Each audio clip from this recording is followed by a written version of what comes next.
Good morning students. बेटा आज हम लोग पाठ 14 हमारे मित्र वृक्ष का क्वेश्चन आंसर्स करेंगे। ठीक है, और क्वेश्चन आंसर मैंने सारे करा दिए हैं उसमें, और इसके अलावा हम लोग उसमें मैचिंग भी है, उसको भी आज अभी क्लास वर्क में हम लोग करेंगे। ठीक है, और अगर आपको कोई प्रॉब्लम हो रही है समझने में चैप्टर को तो आप मुझे बात कर सकते हैं मुझसे, और इसको सारा आज हम लोगों ने कंप्लीट कर लिया है। कुछ मैंने आप लोगों को होमवर्क भी दिया है, उसको अच्छे से आप लोग कर लीजिएगा। ठीक है, चलिए हम लोग पहले काम शुरू करें अपना बेटा। तो बेटा आज हम लोग इसी पाठ 14 हमारे मित्र वृक्ष के क्वेश्चन आंसर्स हम लोग आज करेंगे। ठीक है, देखिए मैंने ये आप लिख के रखा है क्वेश्चन आंसर्स इसके। सबसे पहले आज की डेट डालेंगे, यहाँ लिखेंगे CW, पाठ का नाम पाठ 14 यानी 14 हमारे मित्र वृक्ष।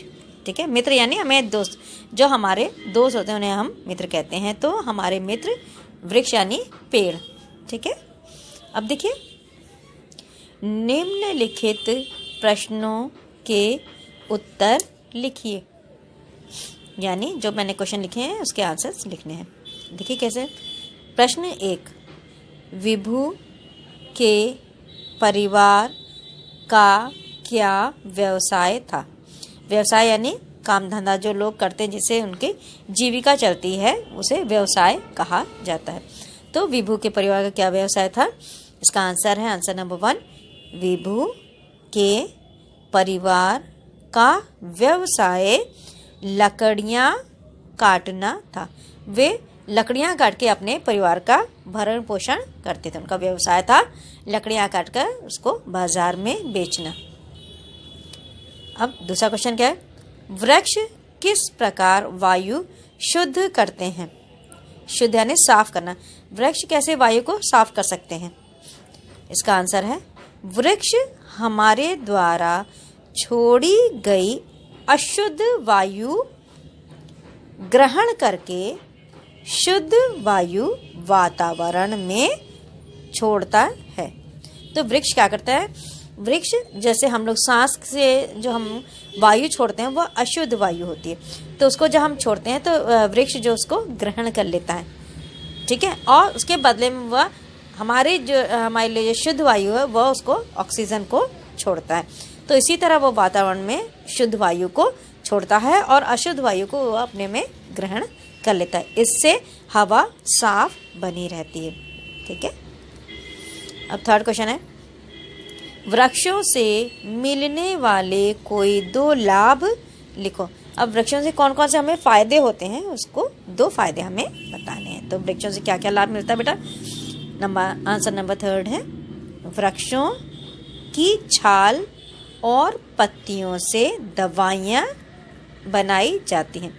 छाल क्या होता है, ये देखिए यहाँ पे ये जैसी है, ये देख रहे हैं, ये इसमें जो होते हैं ना पेड़ में पपड़ी टाइप होता है, जैसे पपड़ी सी होती है उसे छाल कहा जाता है। और पत्ती तो आप जानते हैं, तो पेड़ की छाल होती है उसको उससे दवाइयाँ बनाई जाती हैं। ठीक है, हर पेड़ की छाल से नहीं, लेकिन कुछ कुछ पेड़ों की छाल से दवाइयाँ बनाई जाती हैं, और पत्तियों से भी दवाइयाँ बनती हैं। दूसरा क्या फ़ायदा है हमको, इसके फल खाकर हम ताकतवर बनते हैं, हमें ताकत आती है, फल खाने से शरीर में ताकत आती है। तो ये 2 लाभ मैंने आपको लिखवाए हैं। अब अगला क्या है, क्वेश्चन नंबर 4, वृक्ष की बातों से विभू के अंदर क्या बदलाव आया। वृक्ष की बात सुनकर विभू के मन में क्या बात आई, क्या बदलाव आया उसके मन में।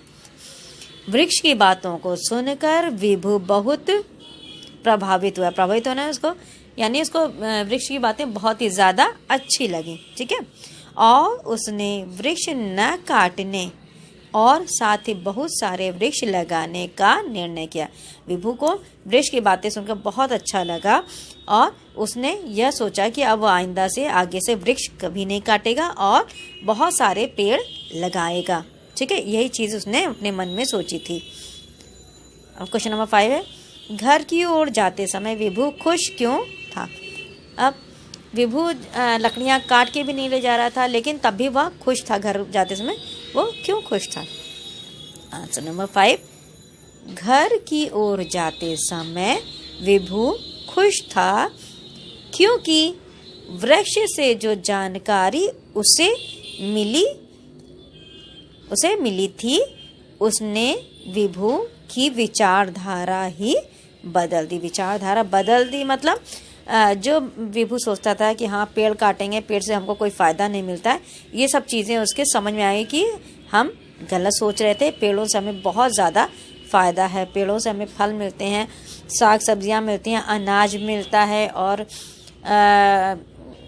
दवाइयाँ बनती हैं।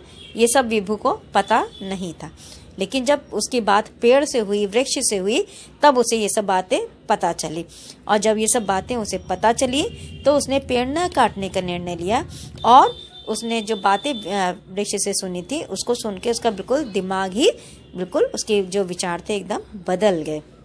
ठीक है, अब उसने नए नए पौधे रोपने शुरू कर दिए। उसने ये निर्णय कर लिया था कि अब वह वृक्ष नहीं काटेगा और नए नए पौधे लगाएगा। ठीक है, जो वो पहले सोचा करता था कि वृक्ष से हमें कोई फ़ायदा नहीं है, बस उन्हें काटो और जलाओ और बेचो, ये चीज़ उसकी बदल गई थी। उसे समझ में आ गया कि पेड़ हमारे जीवन के लिए कितने ज़्यादा ज़रूरी। ठीक है, ठीक है। अब इसके बाद देखिए ये मैं आपको दिखाऊं। इसके बाद ये देखिए क्वेश्चन आंसर, ये 5 क्वेश्चंस थे अभी हम लोगों ने किए हैं और ये तो हम लोग होमवर्क में कर चुके हैं। ये हम लोग होमवर्क में कर चुके हैं। ये देखिए ये भी हम लोग कर चुके हैं। और ये वाला तो मैं बताते हैं, पहले ये देखिए, ये वाला समान अर्थ वाले शब्दों का मिलान करना है। ये मैंने करवाया अभी क्लास वर्क में आपको। देखिए वृक्ष यानी होता है पेड़। ठीक है, वृक्ष को पेड़ भी कहते हैं। अगला है बेटा। बेटा यानी पुत्र। इसमें देखिए मैंने कॉपी में कराया, इसमें ज़्यादा से बेटा यानी पुत्र। और अगला है हमारा हवा। हवा यानी वायु। ये देखिए ये मैंने किया है। ये आपको ये वाला करना है अभी। ये देखिए नीचे दिए गए समान अर्थ वाले शब्दों का मिलान करना है। यहाँ मैंने शब्द लिखा है, यहाँ मैंने अर्थ लिखा है, उसी को सेम वही बुक वाला ही है। देखिए वृक्ष को क्या कहते हैं? पेड़। ठीक है, अब बेटा होता है हमारा पुत्र। हवा को वायु भी कहा जाता है। उसके बाद है लाभ मतलब फ़ायदा, किसी चीज़ में हमारा फ़ायदा होने को लाभ होना भी कहते हैं। उसके बाद है खाली यानी रिक्त। ठीक है, अगला है काम को हम कार्य भी कहते हैं। कार्य करना या काम करना दोनों एक चीज़ है। और उसके बाद है लास्ट है हमारा ताकतवर यानी बलवान, जिसके पास बल हो तो वह ताकतवर कहलाता है। ठीक है, तो यह आज का हमारा क्लास वर्क था। मैं आपको होमवर्क बता रही हूँ बेटा। देखिए इसमें लिखा होमवर्क में अभ्यास का कॉपी में करिए। इसे कॉपी में करना है। पेज नंबर 59 मैं दिखाऊँ आपको। पेज नंबर 59 में अभ्यास का कौन सा है? ये देखिए ये है, ये वाला। इसको कॉपी में करना है। क्या है? देखिए पाठ में कुछ ऐसे शब्दों का प्रयोग किया गया है जो अनेक शब्दों के लिए प्रयोग किए जाते हैं, जैसे लकड़हारा लकड़ियाँ काटने वाला। लकड़हारा कहलाता है।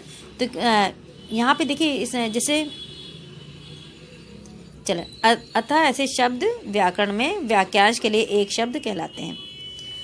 वाक्यांश के लिए एक शब्द यानी लंबे सेंटेंस का मतलब एक ही शब्द में बता देना, इसी को वाक्यांश के लिए एक शब्द कहा जाता है। जैसे है ना, दिए गए वाक्यांशों के लिए एक शब्द लिखें। कविता लिखने वाला, वह व्यक्ति जो कविता लिखता है उसे हम क्या कहेंगे? कवि कहते हैं। उसे हम कवि कहते हैं। अगर किसी व्यक्ति ने कहा कि वह कवि है तो हम समझ जाएंगे कि वह कविता लिखता होगा, इसीलिए उसको हम कवि कह रहे हैं। ये देखिए ये पूरा वाक्यांश एक शब्द ये है, कविता लिखने वाला कवि।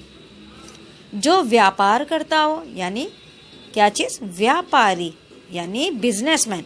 जो व्यक्ति बिजनेस करता है उसे बिजनेसमैन कहते हैं। वही चीज़ हिंदी में है कि जो व्यापार करता हो उसे क्या कहा जाएगा? उसे व्यापारी कहा जाएगा। अब अगला है जो प्रतिदिन हो, जो रोज़ हो उसे कहेंगे दैनिक। जो रोज होता है उसे कहते हैं दैनिक। उसके बाद क्या है? वर्ष में एक बार होने वाला, जो वर्ष में साल में एक बार होता है वह कहते हैं वार्षिक। वार्षिक। ठीक है, ये व में आ की मात्रा है, फिर श में छोटी की मात्रा है, ऊपर रहा और का, वार्षिक। अगला है सप्ताह में एक बार होने वाला, साप्ताहिक। यहाँ समय आ की मात्रा लगी, साप्ताहिक होता है। ठीक है, तो ये आज का हमारा होमवर्क है, इसको आपको कॉपी में लिखना है। ये देखिए मैंने यहाँ डेट डाली है, आज का ये होमवर्क है, इसको आपको सारा ये कॉपी में उतारना है। ठीक है, बाकी तो हम लोग का आज चैप्टर ये कंप्लीट हो गया है बेटा, और इस चैप्टर को बहुत अच्छे से आप लोग को रिवाइज करना है। देखिए यही होमवर्क आप लोग कॉपी में ज़रूर करिएगा। इस होमवर्क को, इसको बुक में नहीं करना है, इसको कॉपी में करना है। ठीक है, थैंक यू बेटा। तो बेटा अभी हम लोग ने क्वेश्चन आंसर्स इसके किए हैं चैप्टर 14 के, और मैचिंग भी मैंने आपको कराई है। और अगर इसको समझने में आपको कोई प्रॉब्लम हो रही है तो आप मुझसे पूछ सकते हैं। और होमवर्क में मैंने आपको वो दिए वाक्यांशों के लिए एक शब्द, जैसे मैंने समझाया है उस पर चैप्टर में आपको कि जैसे जो कविता लिखता है उसे कवि कहते हैं। पूरी सेंटेंस का एक वर्ड में जो आंसर हो वह वाक्यांशों के लिए एक वर्ड, एक शब्द कहलाता है। ठीक है, तो इसको आपको कॉपी में करना है और बहुत अच्छे से राइटिंग बना के करिएगा, और इसको बहुत अच्छे से करके आप लोग इसको लर्न भी करिएगा। ठीक है, ओके, थैंक यू। और ये याद रखिएगा होमवर्क को कॉपी में ही करना है आपको। ठीक है, थैंक यू बेटा।